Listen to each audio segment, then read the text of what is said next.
Praise the Lord. आप सबको जय मसीह की। मैं परमेश्वर का धन्यवाद देता हूँ आज की शोभा दिखाने के लिए। एक और दिन परमेश्वर ने हम सबके जीवन में जोड़ दिया। हम परमेश्वर को कोटि कोटि अनगिनत बार धन्यवाद देते रहें। Praise the Lord. एक नया संदेश लेकर मैं आपका दोस्त पास्टर राजमेसी आपके सम्मुख उपस्थित हूँ और आज है आज्ञाओं के रहस्य का 6वां एपिसोड। और आज की जो आज्ञा है वो भी बहुत ही महत्वपूर्ण है हम सब के लिए। और वो आज्ञा है निर्गमन की पुस्तक 20 अध्याय 15 पद। छोटा सा शब्द है, छोटी सी लाइन है, तू चोरी ना करना। क्या भेद है इसके अंदर, इसको आज हम जानेंगे। समझिएगा पूरी बात को, और अगर समझ में आ जाए तो इस वीडियो को ज़रूर शेयर कीजिए ताकि और भी लोग जो ये चोरी करते हैं वो आज के बाद ना करने पाए। तो पूरा संदेश सुनिए और आशीषित होइए और लोगों को भी आशीषित कीजिए इस वचन के द्वारा। Praise the Lord. True pulse में आज का सवाल है कि जब नूह ने, जिसे नूहा भी कहा जाता है, जहाज बनाया, जब जल प्रलय का समय था, तब सारे जो पशु पक्षी हैं उसमें समा गए थे, उसमें भेजे थे परमेश्वर ने। एक जंतु ऐसा था जो जहाज में नहीं गया। ऐसे जंतु कौन है जो जहाज में नहीं गए?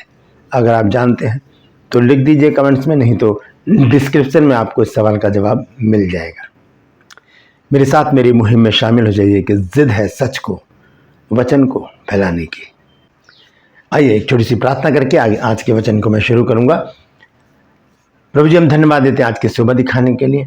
मैं विनती करता प्रभु जी, आज के वचन को भी शेयर करने मेरी मदद सहायता कर। मेरे होठों को, मेरे दिल दिमाग को छूकर ब्लेस कर। मेरी आत्मा, मेरा शरीर तेरे ही कब्जे में रहे, ताकि बोलने वाला मनुष्य नहीं बल्कि तेरा आत्मा हो।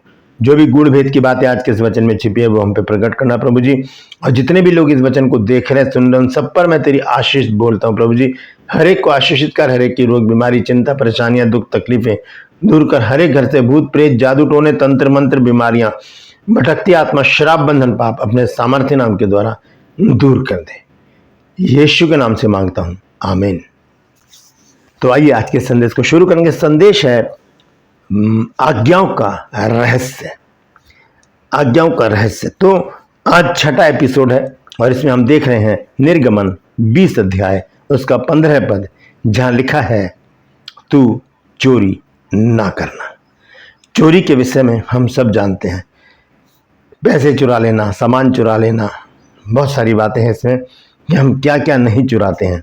तो उस चोरी के विषय में बाइबल क्या कहती है, इस वचन का क्या अर्थ है, आज हम इस बात को जानें। क्योंकि पूरी बाइबल जो है आत्मिक पुस्तक है, इसे हम शारीरिक रीति से कभी भी नहीं ले सकते। और बहुत सी बातें हमें समझ में इसलिए नहीं आती क्योंकि वो आत्मिक बातें होती हैं। तो आज जो वचन है वो है कि तू चोरी ना करना। तो इसके विषय में प्रभु यीशु मसीह ने भी एक शब्द कहा है, एक बार कहा है।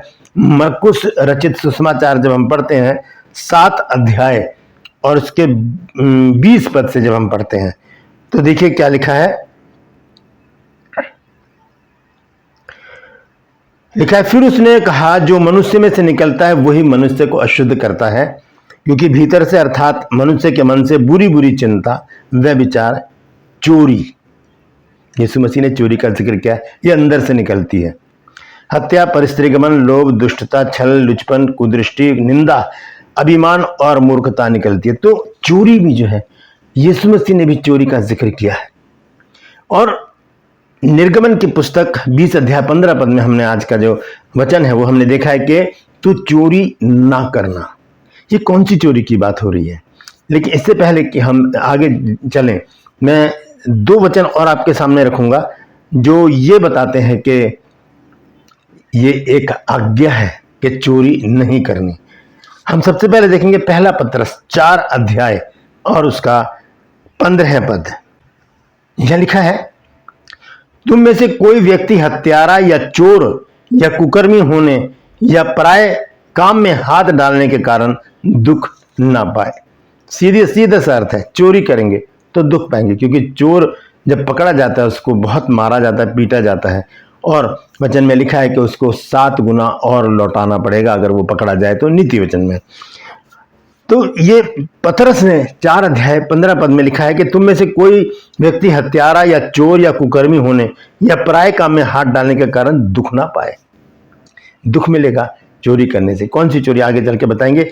और फिर हम आगे देखते हैं, तीतुस की पत्री है 2 अध्याय और उसका 10 पद। तीतुस की पत्री 2 अध्याय और उसका 10 पद। देखिए यहां पर क्या लिखा है। यहां लिखा है, चोरी चालाकी ना करें पर सब प्रकार से पूरे विश्वासी निकलें कि वे सब बातों में हमारे उद्धारकर्ता परमेश्वर के उपदेश की शोभा दें, उपदेश को शोभा दे। तो चोरी चालाकी करने के लिए मना लिखा है, चोरी करने के लिए मना लिखा है। अब हम देखते हैं कौन सी चोरी है जिससे हम फंस जाते हैं। वो चोरी हम करते हैं परमेश्वर के समय में से चोरी करते हैं, हम उसके दान में से चोरी करते हैं। ये आत्मिक बातें हैं। चर्च अगर 9 बजे का है और अगर हम 9:30 बजे चर्च में घुस रहे हैं या 9:05 में भी हम चर्च में घुस रहे हैं तो हमने 5 मिनट की चोरी की है। 9:30 घुस रहे हैं तो आधे घंटे की चोरी की है। यदि हम चर्च में 9:15 बजे एंट्री कर रहे हैं, हमने 15 मिनट की चोरी कर ली, क्योंकि परमेश्वर अपने समय पर पहुंच जाता है जहां पर हम समय नियुक्त करते हैं। जो समय हम नियुक्त कर देते हैं परमेश्वर वहां पर पहुंच जाता है। तो चाहे वो चर्च हो, चाहे वो सेमिनार हो, चाहे वो कॉटेज मीटिंग हो, चाहे वो कोई सी भी मीटिंग हो जहां पर प्रार्थनाएं होती हैं, जहां पर लोग इकट्ठा होकर परमेश्वर की महिमा करते हैं, उसका आदर करते हैं, उसके वचन पर मनन करते हैं, वहां पर हमें समय से पहले पहुंचना बहुत जरूरी है। हम 5 मिनट 2 मिनट पहले पहुंचकर वहां पर प्रार्थना में बैठें ताकि वहां का माहौल बन जाए और जब प्रार्थना शुरू हो, आराधना शुरू हो तो हम एक आत्मा से भरे हुए वहां पर बैठे रहें। देर से आने वाले चोरी करते हैं। देर से जो आते हैं मीटिंग्स में, चर्च में, कॉटेज मीटिंग में, सेमिनार में, कहीं पर भी अगर आप देर से जा रहे हैं तो आप समय की चोरी कर रहे हैं। ये पहली चोरी। दूसरी चोरी हम दान में करते हैं। हमने सोच रखा है कि आज हम दान में 100 रुपये डालेंगे, लेकिन जब हम आ रहे हैं रास्ते में प्यास लग गई, पानी उसी पैसे से खरीद लिया, बच्चों को कुछ चाहिए तो कुरकुरे वगैरह उसी पैसे से खरीद लिए। बच्चे कितने, चर्च आते आते 60-70 रुपये बच्चे वही चर्च में डाल दिए, चंदे में डाल दिए। ये चोरी हो गई। वचन में लिखा है, जैसा तू मन में ठानता है वैसा ही दान कर।